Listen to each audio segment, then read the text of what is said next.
Sunkko 737G operation video. Install fixed welding head. Check the back of Sunkko 737G. Turn on power switch.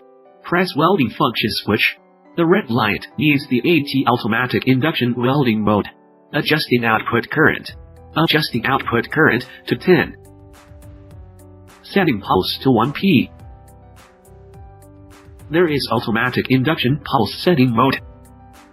New upgraded internal resistance alloy soldering pin plug. Connecting 70 pin upgraded movable welding pin.